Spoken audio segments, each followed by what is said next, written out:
అబే ఏం లేదు, bye bye.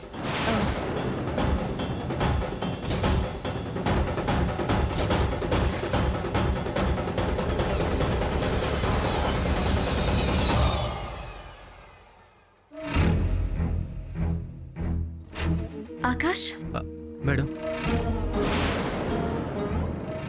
ఎలా ఉంది అమ్మకు? పరిస్థితి ఏం బాగాలేదు మేడం, ఇంకా అలాగే ఉంది. నువ్వేం బాధపడక ఆకాష్, పద చూద్దాం.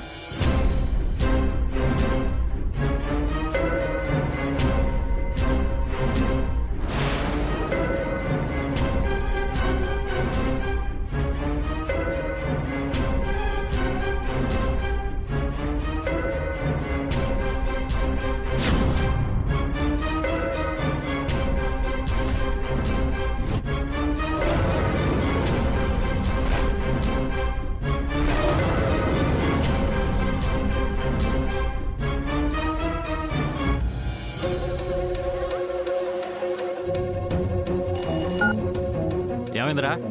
అన్నా, ధరణి హాస్పిటల్కి వచ్చింది.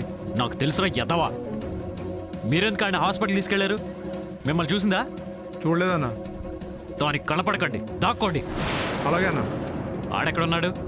వాడు హాస్పిటల్లోనే ఉన్నాడన్నా, డాక్టర్ చెక్ చేస్తున్నాడు. ఓ చంపేశారు కదరా. చా అన్నా, ఇప్పుడు ఏం చేయాలన్నా? ఏదో పనులన్నీ చేసి ఇప్పుడు నన్ను ఏం చేయాలని అడుగుతున్నారా? నేను వస్తున్నాను, ఉండండి. బాబు, ఈ సెలైన్ అయిపోయిన వెంటనే చెప్పు, నేను మళ్ళీ వచ్చి చెక్ చేస్తాను. అలాగే సార్. రేయ్, ధరణి వచ్చిందిరా హాస్పిటల్కి.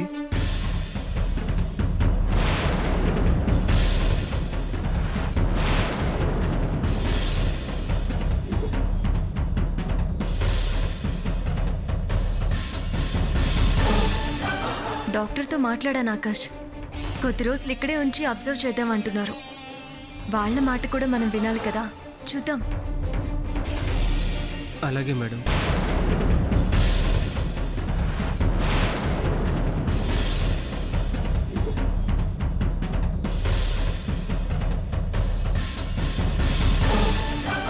డాక్టర్తో మాట్లాడాను ఆకాష్. కొద్ది రోజులు ఇక్కడే ఉంచి అబ్జర్వ్ చేద్దామంటున్నారు. వాళ్ళ మాట కూడా మనం వినాలి కదా, చూద్దాం. అలాగే మేడం. సార్, డాక్టర్ గారు ఈ మెడిసిన్స్ తీసుకురమ్మని చెప్పారు. అలాగే మేడం, తీసుకొస్తాను. మీరు ఇక్కడ కూర్చోండి మేడం. వెళ్ళు ఆకాష్, నేను ఇక్కడే ఉంటాను. సరే మేడం. వెళ్ళు.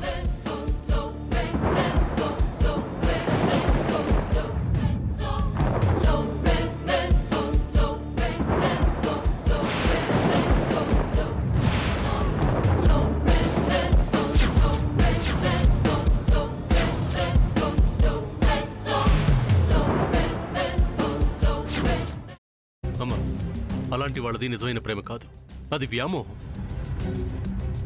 ఎగ్జాక్ట్లీ చిన్నత్త, నిజంగా ప్రేమించుకున్న వాళ్ళు అలా చేయరు. ఎంత మనసు విరిగిపోతే కన్న కూతుర్ని పట్టుకొని మా దృష్టిలో చచ్చిపోయా ఉంటుందా తల్లి? అది సరే అమ్మా, తన కూతురుతో తన మాట అనేటప్పుడు ఆమె మాటల్లో వ్యథ, కళ్ళల్లో బాధ గమనించావమ్మా? పెద్దబాబుకు బర్త్డే విషెస్ చెప్పు కూడా వెళ్ళాం కదా. ఊరికే ఎలా కాలిపోతుంది? మంట పెడితేనో పడితేనో తగలబడుతుంది.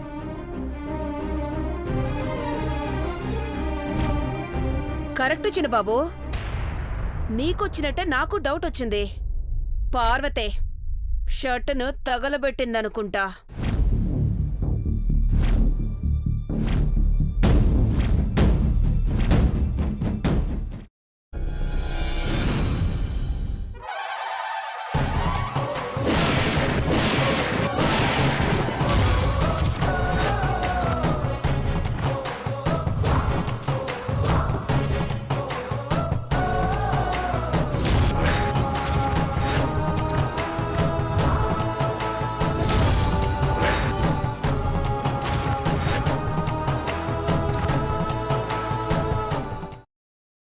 తర్వాత పొట్టు తీసేసి చాప్ చేసి పక్కన పెట్టుకోవాలి.